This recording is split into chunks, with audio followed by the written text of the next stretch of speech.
But an experiment is not a public opinion poll. It examines behavior under the pressure of social forces, as the experiment of Solomon Asch reveals. The experiment you'll be taking part in today involves the perception of lengths of lines. As you can see here, I have a number of cards, and on each card there are several lines.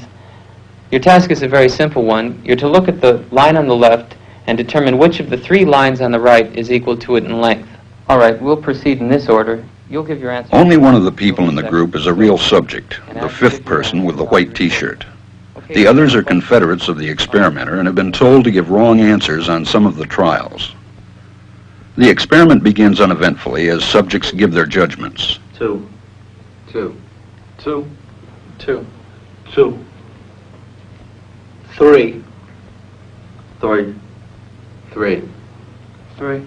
But on the third trial, something happens. 2. 2.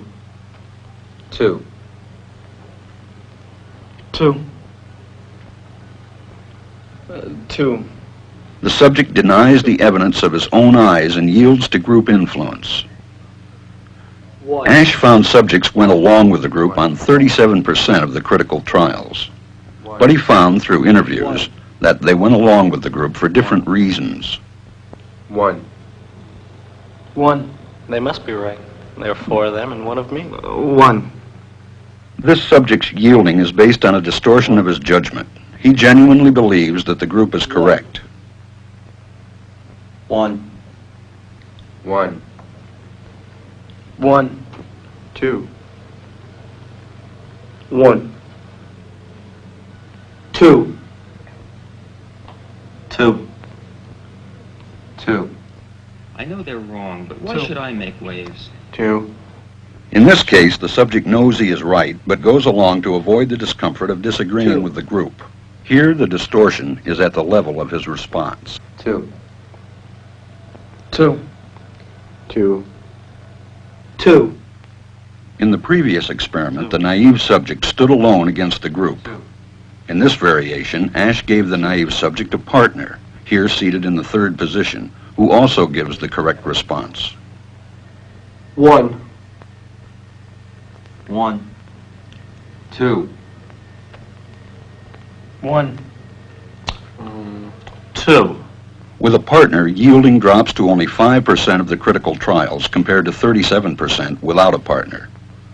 Although subjects report warmth and good feeling toward the partner, they typically deny that he played a role in their own independence.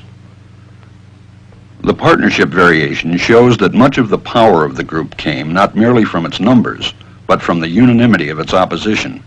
When that unanimity is punctured, the group's power is greatly reduced.